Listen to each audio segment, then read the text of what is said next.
Hello, everybody. I'm Bob, and I'll be moderating this session today on journalism, race, and social justice in the South. I don't think I need to describe in any great detail the challenges that journalists like the ones who are on our panel and others face today in trying to convey to their readers the depth and scope of the challenges and damages caused by systemic racism. It's monumental. And as we know, many news organizations and their reporters are doing magnificent work, including the people we have before us today, bringing these stories to their readers. And they're doing an excellent job of providing context so that readers can better understand the societal challenges that our country and this region and this city faces. But as helpful as the news media have been in telling these stories, we know that too many Americans still lack understanding. There's still too much denial, too much apathy, misunderstanding, and in too many cases, misinformation, and we'll get into that in a minute. And I doubt that many leaders, editors of news organizations around the country and in this town or anywhere in the world would say they feel like they're doing enough, or that they've cracked the code in their quest to raise our collective awareness of the damage that poverty and systemic racism do to all of us. So to help us understand these challenges this afternoon, we have this outstanding panel of journalists who've lived and worked at the epicenter of all of this, and I'm going to give them a little bit more of an introduction before we begin our conversation. So Charles Blow, who is on the far end, has been a New York Times opinion columnist since 2008.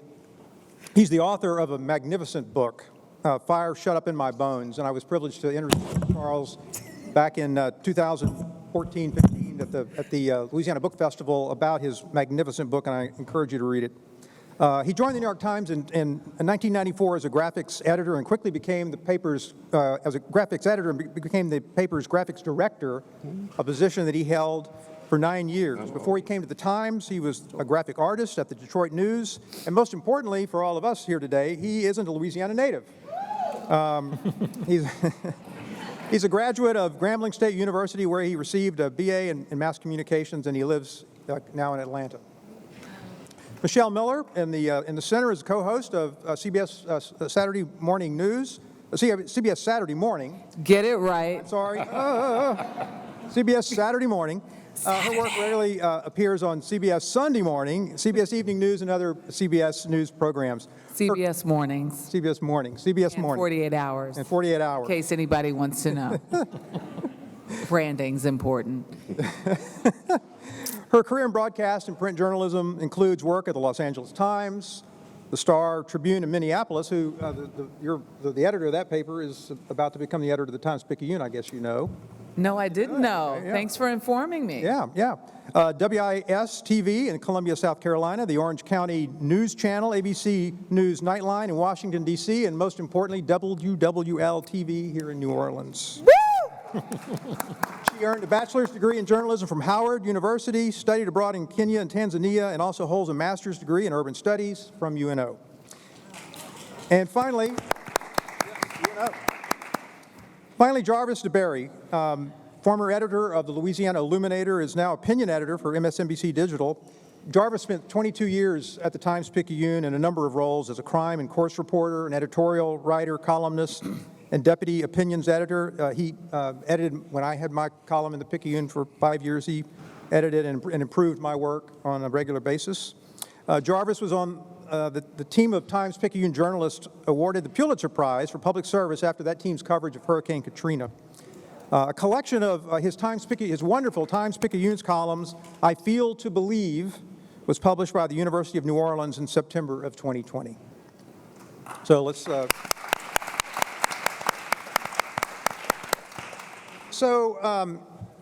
we've had 2 intense years during which racist police conduct has dominated the news for weeks at a time. Police officers have been convicted, some not convicted, some not charged. Videos of violent and racist police officer conduct, just too numerous to mention. We see it all the time.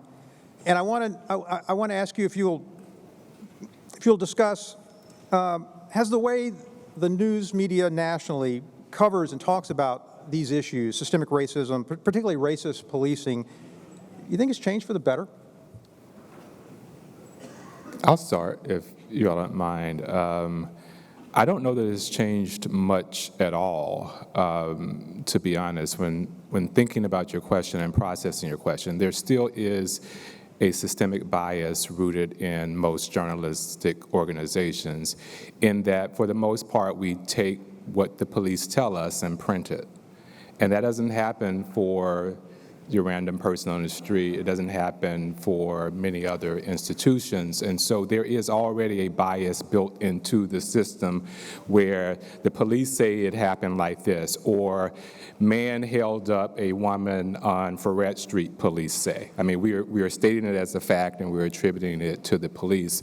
So it is always going to be, I think, or it should be, a really not an uneasy marriage of sorts where the journalists and the police are involved. But for way too long, and I would say even right now, there is still a reflexive tendency to kind of trust what the police say. And we see over and over again stories where the police said one thing and then it turned out to be another. Didn't the police report of George Floyd say, oh, he had some type of medical incident, and et cetera, et cetera. So there's a tendency by the police to downplay their own actions, and there is an over-eagerness for most journalists to accept what they say at face value. So yes, there has been some reporting about police aggressions, but I don't think we've gotten to the root issue, which is that we tend to reflexively, and even journalists, they shouldn't, but they do, take what the police say without very much challenge or pushback. Oh, me? I guess I would challenge everyone to think about the structures around which stories are told, and how those structures seem like they do not have racism built into them, and in fact they do. For instance, the measurement that pollsters use very often, and particularly the ones who have used it for a very long time, is how are race relations going? So Gallup has asked this question for probably 50 years or so. Stop for a second and think about what that means. What the world is race relations, right? Because inherent in that is the assumption that there are two entities of equal standing who are simply not getting along. And when you look at how that measurement moves, it gets worse when there are people are protesting about injustice. It gets better when people are quiet. So what that measure actually measures is the absence of people objecting to their own oppression. And yet we read that as people getting along or the absence of racial issues in society. That question in itself, it looks scientific because it's coming out of a polling place, right? But it is infused with a racial framing that is not true. Has nothing to do with how I'm getting along with the next person. And yet that is how people hear it. Every part of our journalism is infused with these same problems. You go to a medical page in a newspaper on a site, and you'll eventually get to a description of how this illness is affecting a person physically. He turned bright red in the cheeks, his skin got clammy. My skin won't do any of that. Has nothing to do with me. And we don't even take the breath to say, this is not including how this is affecting everyone who is reading this piece. We assume whiteness as the baseline, and that everything else is deviation from the base. And that is a problem across journalism. That has nothing to, that's not even getting into how we cover a shooting.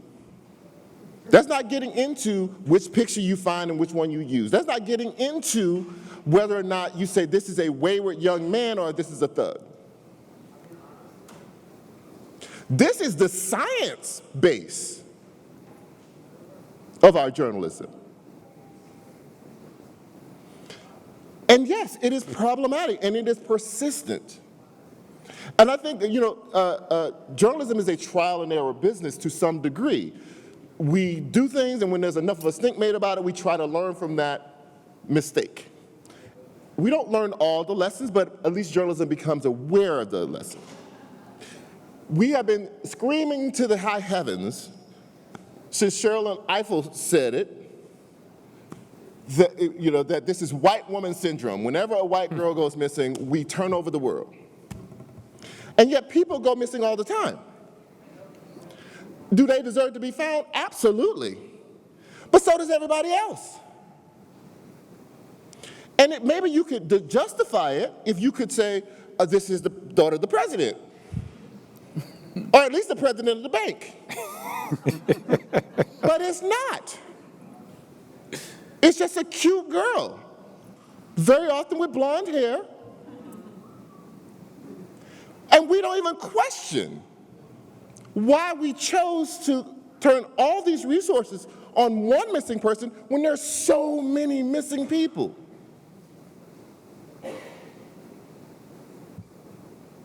We have to start to interrogate why we as journalists make the choices about coverage that we make and the kinds of questions that we ask and the kinds of explanations that we give. So I have a lot to say about this. I agree with them. That was really impressive, Mr. Blow. I'm from South Central Los Angeles. So everyone remembers the Watts riots. And I came, my grandmother raised me. So my perception of police was, if you ever need anything, do not go ask the police officer. Officer friendly does not exist in our neighborhood. You come and find one of your neighbors. And, that's pretty stark. Because on Sesame Street, Officer Friendly's the guy, right? And in every other neighborhood, you have access to establishment in a way that we didn't have in LA, South LA, wherever it is, whatever black neighborhood or Hispanic neighborhood or neighborhood of the other, because it wasn't just black and brown people, it was poor people, poor white people. A lot of poor white people in LA too. And I think that for me, what came of age is people have been talking about these problems that had happened. And Watts, we had discovered what ignited this quote unquote riot was this man who was taking his wife to the hospital because she was having a baby. And he got shot in the head and killed because police pulled him over and didn't listen to him, right? Now, we had no video of that, right? That's word of mouth. It became a part of the police ledger, right? So, people acknowledged it, but what took place in all of that is something different. We have body cams now. And in every situation that occurs, whether it's a George Floyd, who we saw there for, 8.5 minutes, what happened to that man? There's no disputing what happened to Breonna Taylor. She's dead, and yet nobody is convicted of killing her, even accidentally, or acknowledgement that it was an accidental, horrible mistake by police. This should not have happened. I look at how you see, we see these things. We have the data, right? We know it happens. Ryan Coogler gets arrested. Well, I'm sorry. He gets cuffed because he goes to the bank and he tries to withdraw $12,000 from his bank account, and he puts a note, please be discreet, because I don't want anybody to know I'm taking all this money out, right? And he gets cuffed and humiliated until they clear it up. I mean, it's like that does not happen to a lot of people. And so we know these things. We have the statistics to tell us these things happen. We see it in the press and how we cover it. I'm sorry, I didn't get that mainstream news first from the press. I got it from Instagram. Mm-hmm. So all these citizen journalists are out there doing their job because they want people to know. And there's a far more information out there that is being passed along to the general public because there is no censor, there is no filter, it's just out there. So where does that place us?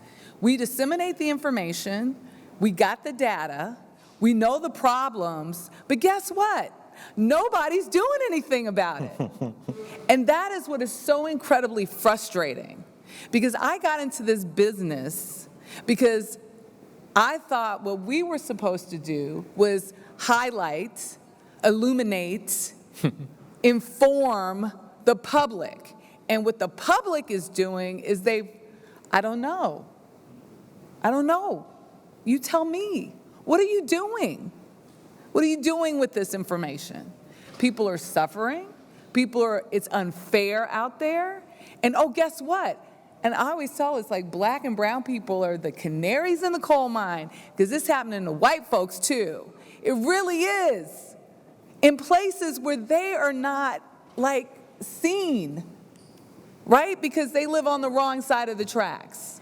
So it's like all of us are in this together, people. But Michelle, you say that the public isn't doing much with it, and I think part of that problem is that we're still presenting most of these stories as exceptions to the rule. The brutality that we report, the aggressions that we report are almost always treated as exceptions. Oh, well, see, all these cops are good, but this one over here is bad. And so if you extract him or extract her from the system, then the rest of the police can go about their way. What always struck me about the Hurricane Katrina police officers who opened a bloodbath on Danziger Bridge was that the FBI said that not a single New Orleans police officer came forward to the FBI and say, look, they wrongly killed people, they covered it up, they went through a whole fiction of a report. There were at least a dozen, if not 24 police officers of the New Orleans Police Department who knew what had happened on Danziger Bridge, and not one of them said anything to anybody about it. Did they get convicted? No. Did they get booted off the force? No. Nothing. And so I think part of our problem here is we wonder why the public isn't doing anything, in part because we keep treating these things as exceptions, and we're not talking about the systems that are involved, or just the sheer difficulty of one optimistic police officer who thinks I'm going to go in and change the world and do good, being enveloped by this really toxic system and becoming toxic him or herself, and the problem goes on. So I don't know if we can expect the public to do better until we at least reckon with ourselves and go deeper into making the improvements that we need to make. Well, let me posit a sadder hypothesis. Which is that journalists, and I think the general public, lives by a bunch of idioms. One is sunlight is the best disinfectant. Say again? That sunlight is the best disinfectant. Right. That if you know better, you do better. Right. That journalism operates under the principle, if we simply show you the problem, that you will turn away from it. And that is not necessarily true. In fact, knowledge can be a magnet, even to the negative, even to the evil. And one example that I will give to you, that this is the 100th anniversary of the New York World winning a Pulitzer for a multi-series report expose on the Klan. Mm-hmm. And it just went on and on and on, and the way that they talked about it, everybody in America was glued to this thing. They published in multiple newspapers all around the country. The Klan was freaked out by it. They kept threatening to sue people who were publishing the part of this series. Guess what? But Guess Klan what? membership after that series skyrocketed. They showed you how horrible it was. They showed you in absolute detail. They had an informant. They published documents from the Klan, everything you wanted to know. This idea that simply by turning the light onto something will force the public to rise to its better self and correct that thing is simply not always true. What he said. Next question. How much of this, so you're describing, a lot of what you're describing is behaviors, norms in newsrooms. These are editorial decisions that are being made by reporters and editors. How much of this is about personnel, about lack of diversity in newsrooms? Well, okay, so I want to say this first. The person who brought to light, and I'm talking to the network, which means to the world, really, the story of Trayvon Martin was a white man, my colleague, my bomb diggity, Mark Strassman.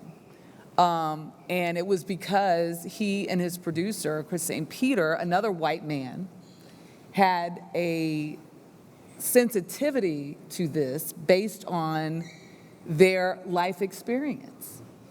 And they saw the pain, they heard. It was like, so I'm a believer that all people can be allies and all people can see and all people can, I'm a real believer in all of us can do the good.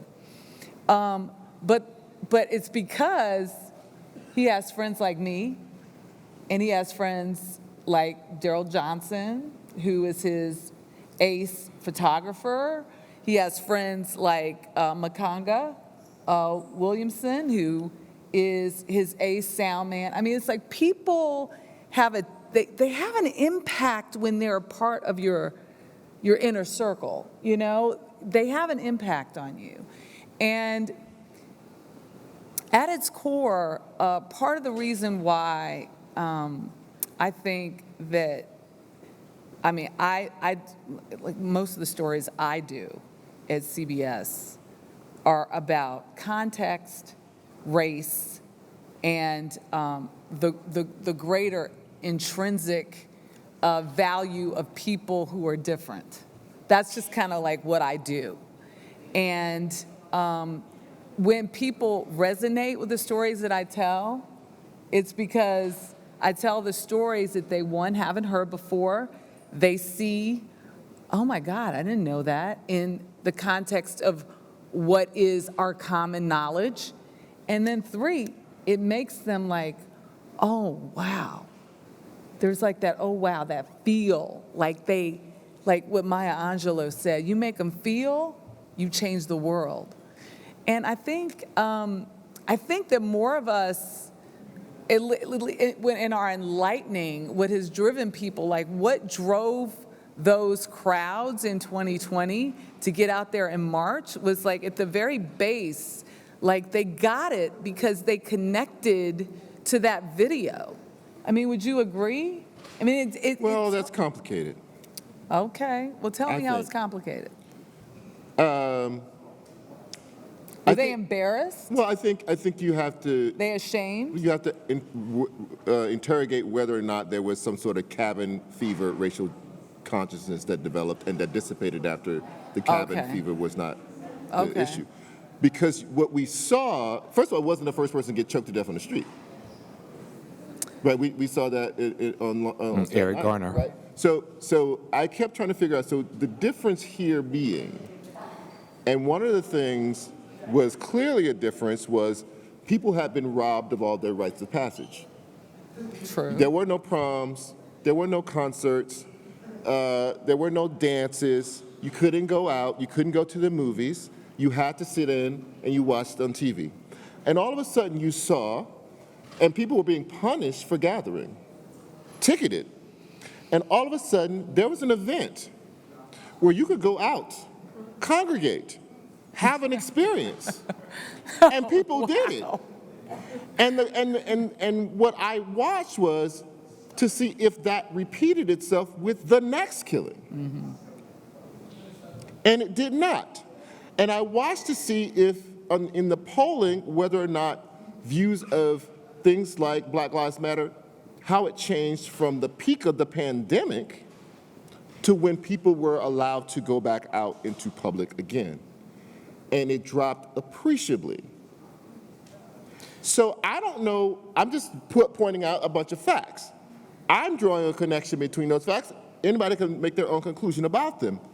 But there is something that happened where the collision of isolation and robbing of social interaction coincided with a movement that allows you to go out and to be part of something. You're making the same point that Bakari Sellers just made in the previous panel, but I think both of yours and Bakari's statements have validity.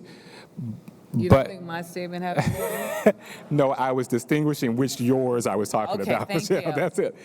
But I do think we are to Charles's earlier point about this belief that sunshine is the best disinfectant. I think we are seeing, as he already said, that that's not really true. And yes, I do agree with you, Michelle, that you don't have to be black to bring forward information or the news stories that show oppression or police brutality or any of those things. I totally agree with you that it is not exclusively a diversity thing, but we do need more diversity. Yeah, but And for a whole lot of other reasons, you need diversity. Yeah, Yeah. I'm getting Yeah. there. We do need diversity, and not just diversity of skin color, but diversity of thought and diversity of experiences. Because a black person who was raised in a police household where they were taught and believed that all police are good all the time might not necessarily have been carrying forward the George Floyd story, right? I mean, so what I would say is that yes, we need more diversity. Obviously, at the same time, we're witnessing and experiencing, as I certainly have, a contraction of the news industry. And so you are shedding journalists across the country at the same time that more people have cell phones and are witnessing these aggressions. And so we're at this really difficult intersection where we are now seeing more than we've seen before the problems of systemic racism. I mean, people can walk down the street with a cell phone camera and show you that, but we don't have just the sheer numbers of journalists that we need to analyze, process, dig deep, investigate those stories. And at the same time, on top of that, is a history of the news media not being as diverse as it ought to be. And so how are people supposed to know what they are supposed to do? How are they supposed to know that this is how they get, like, what am I supposed to do if I see George Floyd being squeezed, the life squeezed out of him? Some people said defund the police, but then you have the president at the State of the Union say, no, not defund the police, fund the police. Everybody knows that. Well, no, that's not what everybody wants at all. But I don't think that we can really depend always on the public to know what they're supposed to do. I mean, part of journalism, at least in the opinion world that I exhibit, is you try to at least create some type of idea as to what they might be able to do. But at the same time, we're faced with these, we're beset really by all of these issues, including and probably primarily the contraction of the news industry. One phenomenon that I wonder affects all of this, and not just coverage of race, but coverage of sexual misconduct in the workplace at my school, LSU. crime in general, name the societal issue or problem, is the fragmentation of just this episodic coverage of them without context. I mean, reporters, especially maybe at the local level, we're asking them to be sociologists instead of news reporters sometimes. But the context seems really important, but also very much missing from a lot of this, especially to me, at the local level and on local television news.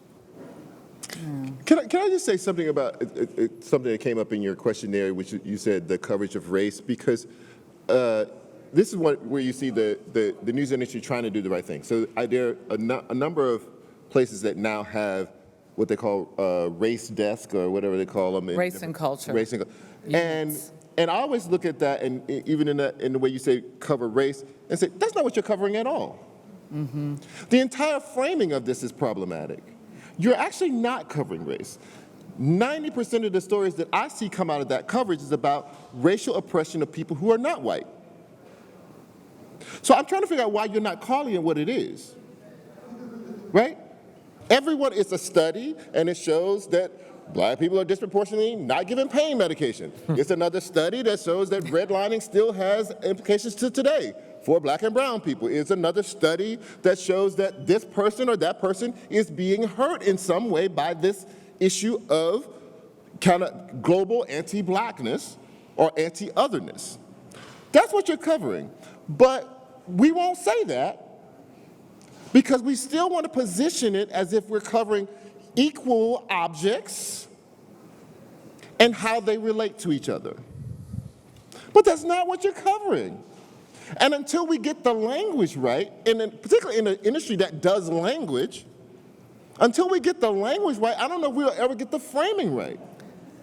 So can I just say something? I just want to applaud everybody who's sitting here right now, listening to this discussion, because my sense is that the appetite for race and culture or diversity, inclusion, or like whatever you want to name it, is dwindled, and people are tired of it in certain circumstances, in certain regions, in certain corners. And for me, it's just this endless cycle, because I'm a student of history, and I look back and I see, yeah, well, that happened before, and 1896 through 98, that happened, folks being disenfranchised because they had gained a level of power. And in places like Wilmington, North Carolina, you had police chief, mayor, city council governing an entire town, and folks got fed up, even though they were elected by whites and blacks. The white folk there who were part of an industrialist, not industrialist, but part of a progressive movement, because they saw themselves in industry being taken advantage of, and aligning themselves with black folk who were disenfranchised for a level of time, and they came together, they got their voting rights, they had an economic plan, they had a plan that was working, and there was a corner that over the period of 10, 15 years, I'm going micro on you so you understand that there was a steady onslaught in newspapers and in gossip circles to essentially discredit black people, black leadership, and this duality of what's the word I'm looking for? Partnership between this alliance that had taken place. And that was happening not just in Wilmington, not just in places like, maybe not Tulsa so much, but Atlanta, and it was happening in places like, New Orleans. You had it all over the country, like at the turn of the century, right? After Reconstruction, let's say.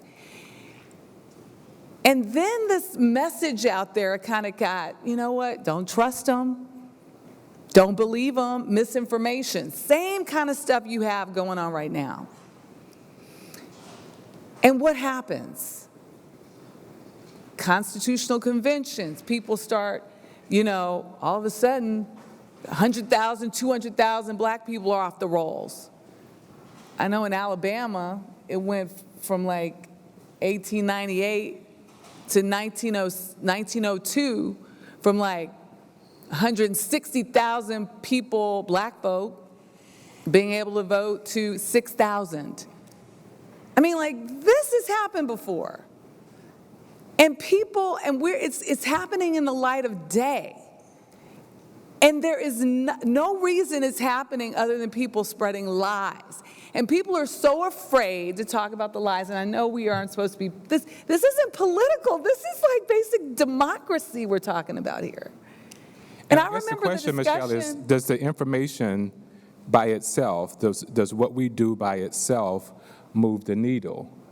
You know, you mentioned what happened in Alabama. But it is moving the needle because you have all of these other news outlets that are out there that are talking heads and not presenting factual information, right? They aren't journalists, they're talking heads. There's a difference between like 24-hour talking heads and people out going to gather information. There's a difference.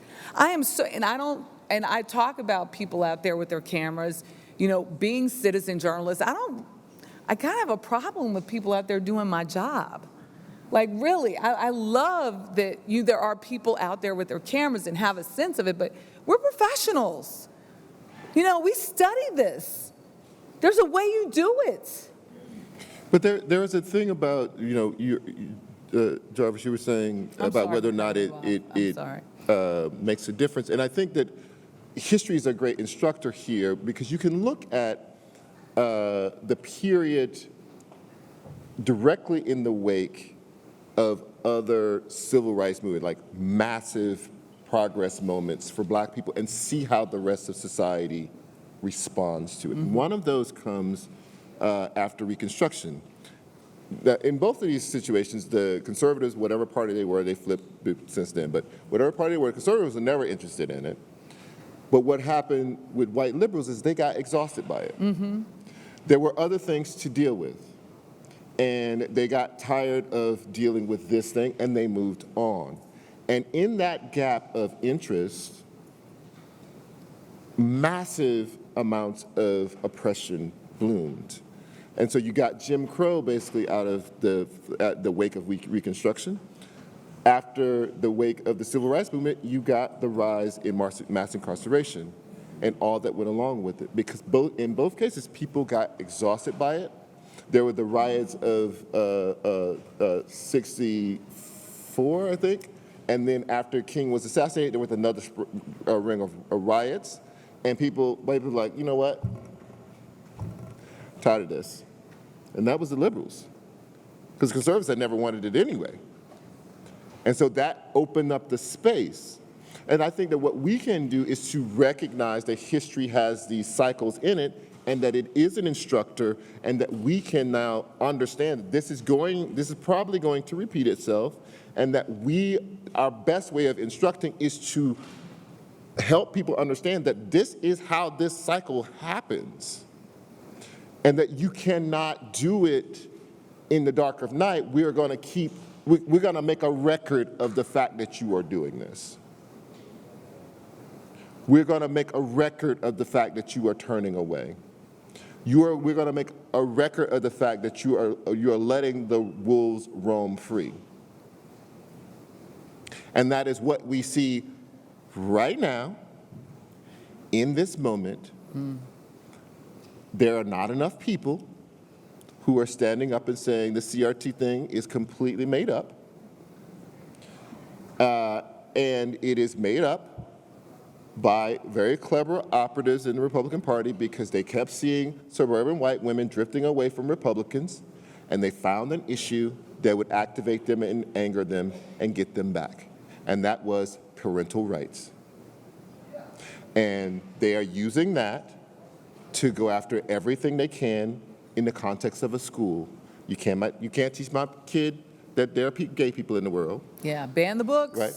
We got to ban these books. Right. We have to not teach about Black History Month, and that's why I'm saying we have to do that. But you, as readers and viewers of that, you have to understand that you're a tool, and that we have to capture the fact that you are allowing yourselves to be used in this way.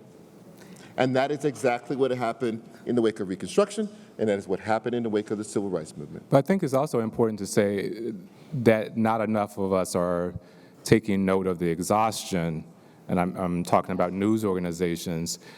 There is always the seduction of going to where the audience wants us to go, right? Okay, well, you're not paying attention to George Floyd stories anymore, so maybe you'll pay attention to these stories. And so there is always a balance that journalists are trying to strike between what we think are the most important stories and what we think are the stories that you will read or watch. And that's a really tricky balance. I mean, we can't just say we're going to give you nothing but stories that we think you need to read, and you never read them and never watch anything, and we go down with our integrity intact, but we don't exist anymore. No, nor can we go to the opposite. But foreign news coverage has always been a sinkhole. Outside of war, people never read those most.